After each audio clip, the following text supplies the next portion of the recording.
aquecimento, ou cozinhas, ou o que for, a população, por exemplo, do camisola amarela e mesmo do pelotão está a aumentar relativamente a hoje, e o padrão específico de consumo específico por habitante também está a aumentar em termos médios. E, portanto, isto significa que, se eu estou a ver aqui um perfil de redução de consumo de energia, com estas procuras de serviços de energia, significa que o sistema energético está a aumentar a sua eficiência para entregar este bolo maior de serviços de energia. E isto vê-se aqui através deste indicador de intensidade energética, em que podemos, atualmente, à volta dos 72 TEP por milhões de euros. Não sei porque isto está em TEP, isto não passou pelo meu crivo. Não, aqui por acaso é final, aqui é final. Não, é porque já não se usa TEPs na nossa linguagem, quer dizer, eu não sei o que é um TEP, não sei. E é um bocado estranho estar a falar em neutralidade de carbono e estar a usar uma tonelada equivalente de petróleo, quando eles já não existem em 2050, portanto. Mas pronto, não interessa, o que interessa é, como é evidente, é a evolução, passando de 72, podendo atingir valores um pouco acima dos 30 TEPs por milhão de euros. E, portanto, mais uma vez não, aqui a mudança de paradigma aqui é a eletrificação do consumo final, portanto, aqui a eletrificação essencialmente, exatamente, essencialmente a eletrificação tem, portanto, os produtos petrolíferos a perderem importância, portanto, esta zona cinzenta e a desaparecerem, ficarem aqui num reduto que está associado a uma parte do transporte de mercadorias, mas a eletricidade a dominar quase todos os setores. Aqui em termos de setores, atualmente o setor mais consumidor de energia é o setor dos transportes, e o que nós verificamos é que à medida que vamos avançando, o setor dos transportes vai progressivamente perdendo importância neste basket de consumo de energia, porque passa a haver uma eletrificação, e há uma eletrificação, por um lado, e por outro lado há uma redução de estoque por via da procura, e portanto passa a ter menos importância, e o primeiro consumidor passa a ser a indústria. Eu agora, não sei quanto tempo tenho aqui uns esquemas, porque não vou mostrar mais números, senão isto fica mais 5, 7 minutos, pronto. Temos aqui uns esquemas que eu vou tirando aqui algumas notas, não vou dizer isto tudo, como é evidente, mas só dando aqui umas notas, para dizer que, por exemplo, a produção de eletricidade eólica offshore torna-se custo eficaz a bater ali em 2030. Custo eficaz significa que, comparativamente, por exemplo, à produção de eletricidade por gás natural, passa a ser mais interessante o valor do custo. Portanto, não é o preço, não é, portanto, no custo nós temos o custo de investimento, que é anualizado para o tempo de vida da tecnologia, e o custo de operação e manutenção. E nesta eólica offshore está o custo de ligação, portanto, o offshore de ligação ao território. Aqui, em 2040, está o encerramento das centrais dedicadas de gás natural. Após 2040, elas deixam de ser necessárias, portanto, passam a existir e nós deixamos ficar lá, mas para efeitos de backup. Mas como nós estamos a trabalhar sistemas médios, portanto, um perfil médio, o backup nunca tem essa necessidade de aparecer. O que é que eu posso aqui dizer mais? O armazenamento, que começa a aparecer um bocadinho aqui já no final de 2020, ele começa a entrar, e é uma parte importante aqui, a parte do armazenamento, quando chegamos a 2050, entre baterias e a hídrica com bombagem, asseguram cerca de 13 ou 12% da capacidade instalada total. Também é muito importante na transição do setor eletroprodutor o papel da energia solar fotovoltaica. Eu penso que isso até já está a acontecer agora, portanto nós temos agora a percepção que deixamos a onda da eólica e voltamos a começar a onda do solar fotovoltaico, e Aqui em 2040, o que é importante referir é que o solar descentralizado ganha, e se o deixarmos, ele invade o país, como eu costumo dar o exemplo de quando há cerca de 10 ou 15 anos acontecia com as lâmpadas LED. Nós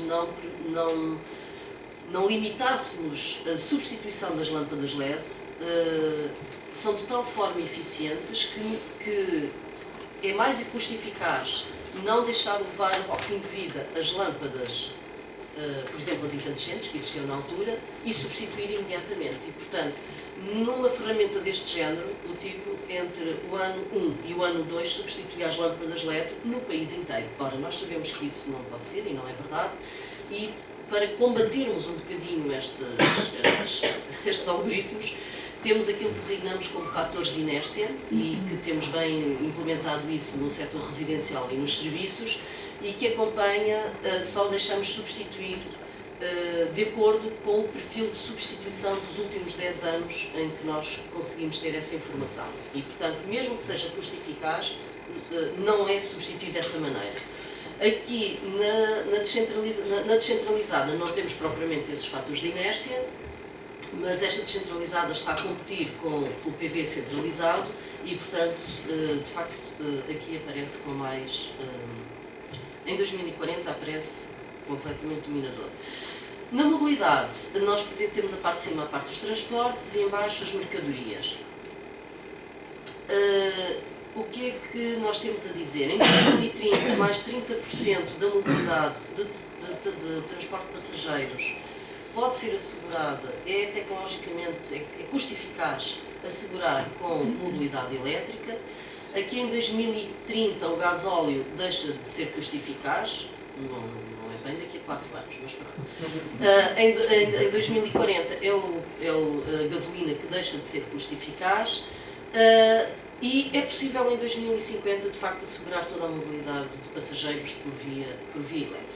Aqui o pesado de passageiros é assegurado parte por eletricidade e parte por biocombustíveis.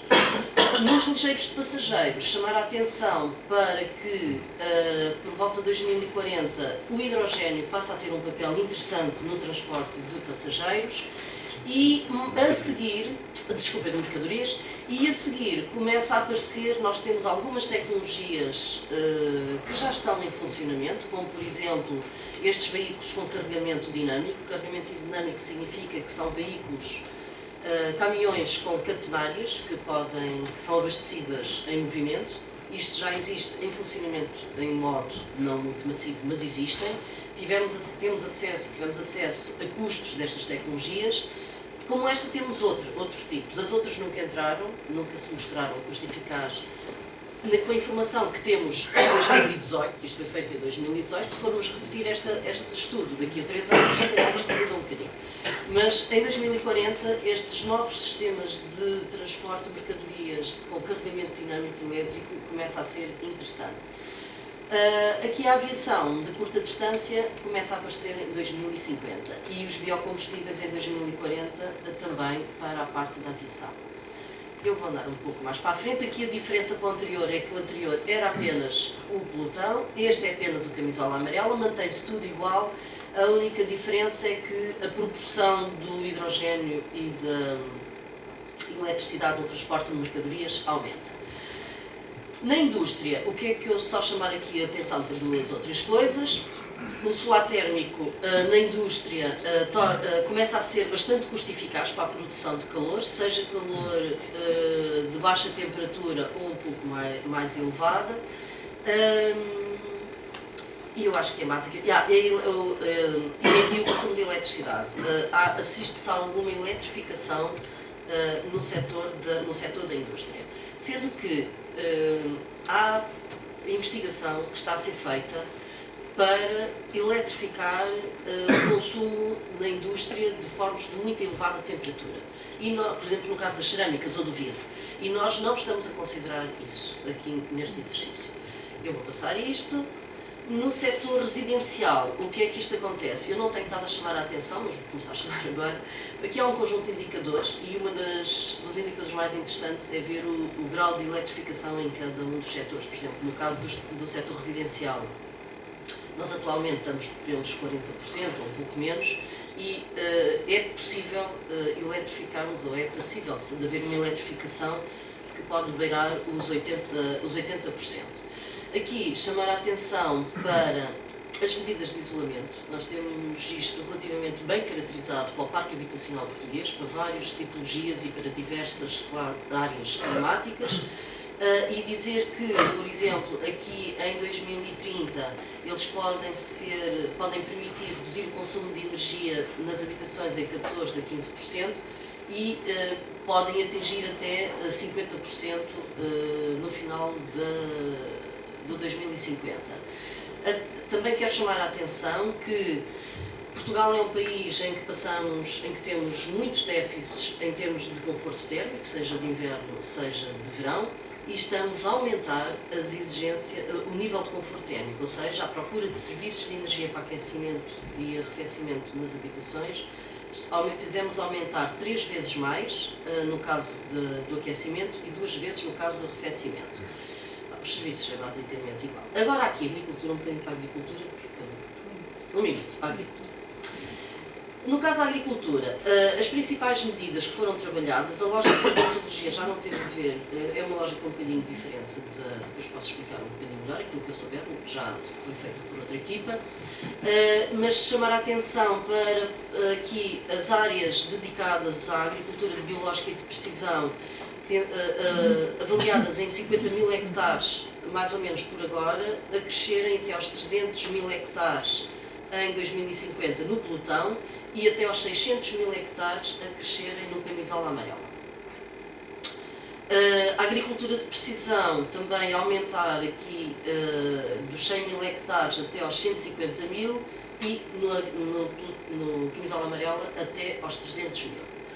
Depois, aqui no caso não vou entrar em mais detalhe nenhum, a não ser aqui no caso da pecuária. A pecuária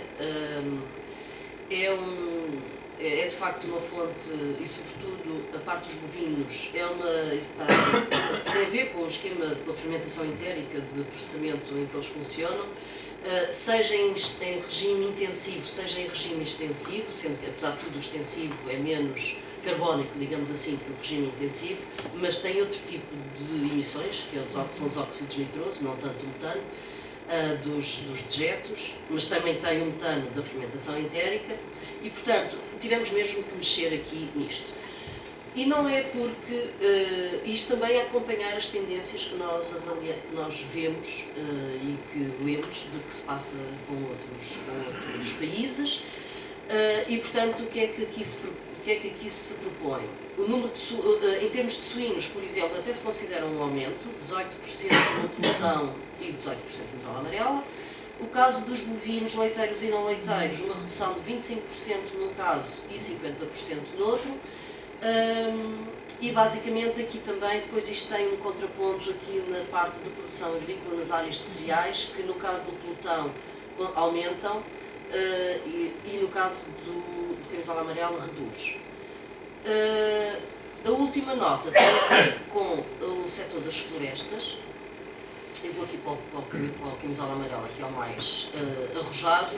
No caso das florestas, considera-se, tendo em conta a dinâmica económica que existe e aquela que continuará a existir em torno de algumas espécies florestais, e tendo em conta também os workshops em que tivemos muitos agentes no mercado desta área, estamos a considerar um perfil de floresta um pouco diferente daquilo que existe agora. 22% de sobreiro passa a 25%, eucalipto agora 19% passa a 16%, pinheiro bravo 26% passa a 22%, portanto algum ajustamento.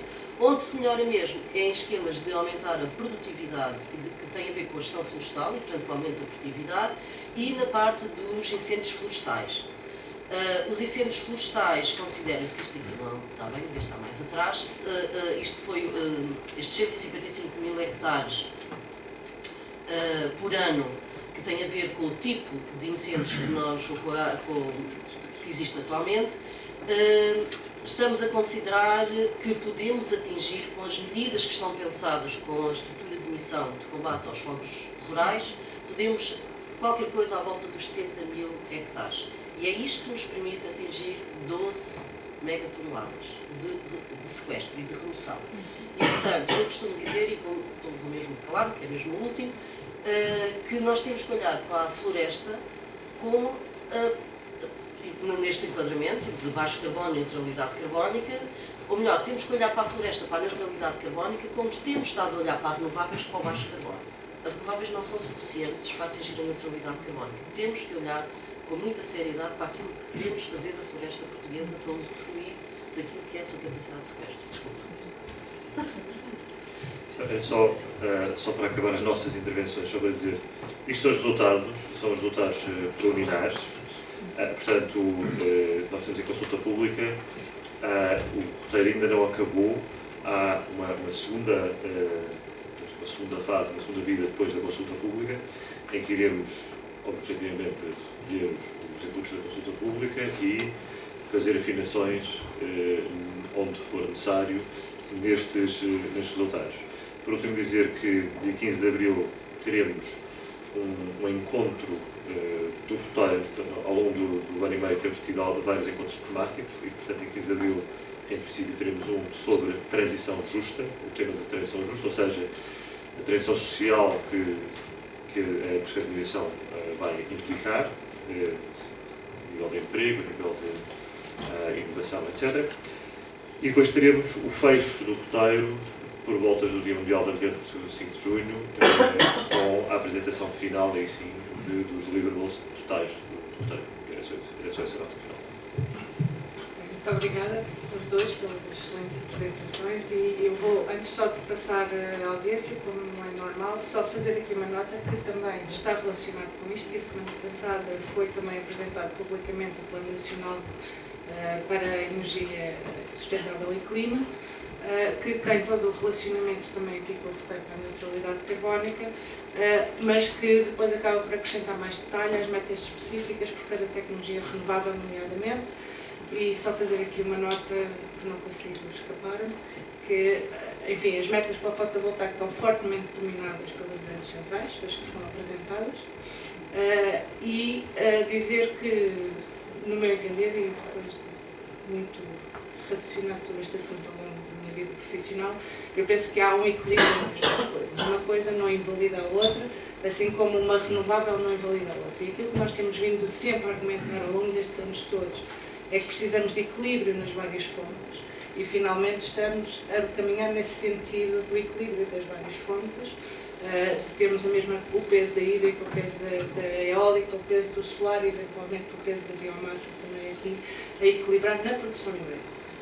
Tendo dito isto, vou-vos passar a palavra, pedia que se identificassem antes, quando fizessem as vossas perguntas. Vamos recolher 3 perguntas, como sempre. Damos depois a voz aos nossos convidados e retomamos a voz. Ok? Quem é que é o primeiro corajoso?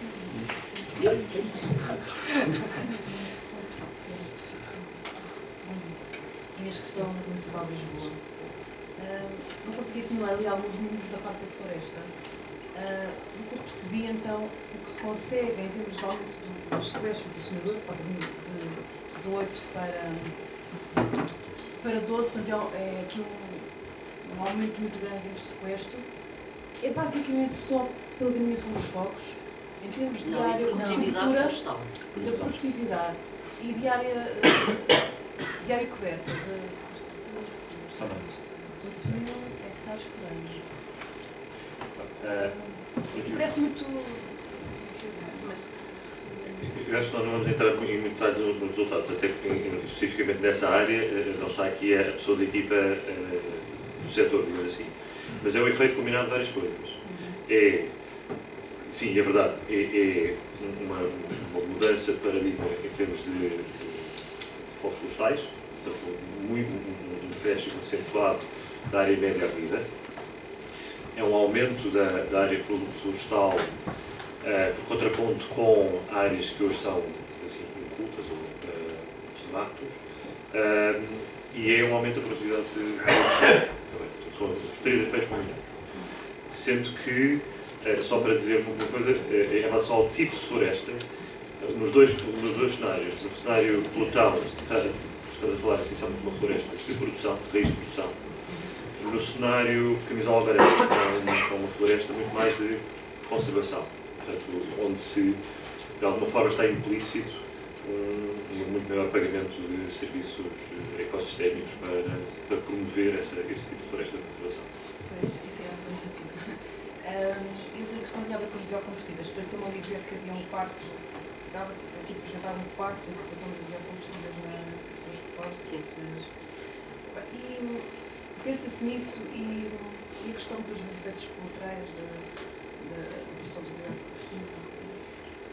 Qual é a decisão? Portanto, chegamos a um quarto.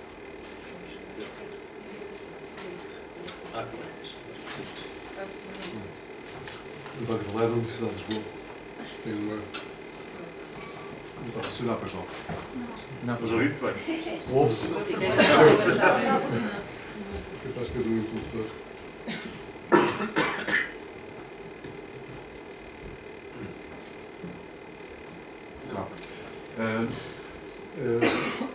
Para os autores, eu tentei procurar os pressupostos, por exemplo, a evolução das tecnologias que mencionaram tudo isso, e gostava de ver onde é que se para, porque não está. Não está ainda. Pois isso é essencial que esteja, para nós podermos discutir a evolução dos cenários e tudo isso. Por exemplo, ia fazer uma pergunta semelhante aqui da minha colega da Câmara de Lisboa, em relação aos pressupostos para, precisamente, o sequestro. Porque a minha dúvida básica é aqui, pronto, eu percebo que haja mais floresta e que haja tudo isso, mas a prazo, sendo verdadeiramente sustentável, só é sequestrado o carbono que fica debaixo do chão ou nas paredes das nossas casas. O resto está na floresta, numa floresta madura já não há grande evolução, não é? Logo que eu gostava de perceber quais são os pressupostos, que contas é que fizeram em relação a isto, para perceber melhor as bases do vosso estudo. Era essa a mensagem que eu queria dar. Mais uma pergunta nesta primeira ronda?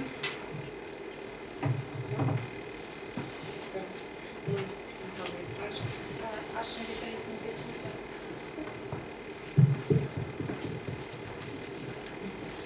Obrigada. Ana Inácio, sobre a Consulting. Eu queria fazer só uma pergunta muito simples a respeito da descentralização ou da diminuição da área das áreas metropolitanas.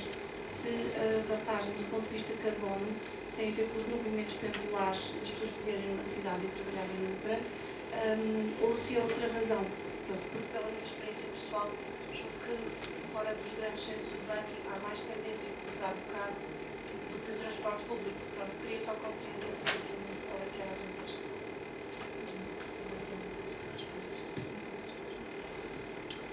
Vamos começar. Pois, nós temos aqui uma tarefa um bocadinho ingrata, que é isto que tem toneladas de números por trás, toneladas de pressupostos, feito por milhares de horas de trabalho, feito por várias pessoas. E eu pessoalmente não consigo responder em concreto aos detalhes. Em relação aos pressupostos, é assim, cada uma destas 5 equipas está a produzir, aliás já o está a fazer, um documento técnico em que isso está, a metodologia está toda descrita e os pressupostos estão lá todos. Evolução da dimensão da família ou da área média das casas em Portugal. Como é que estamos a considerar que evolui na nova habitação?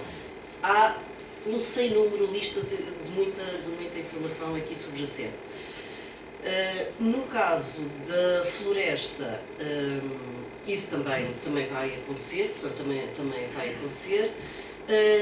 E, portanto, não sei dizer em concreto, até porque eu não estive a trabalhar diretamente neste aspecto da floresta, mas vamos lá ver.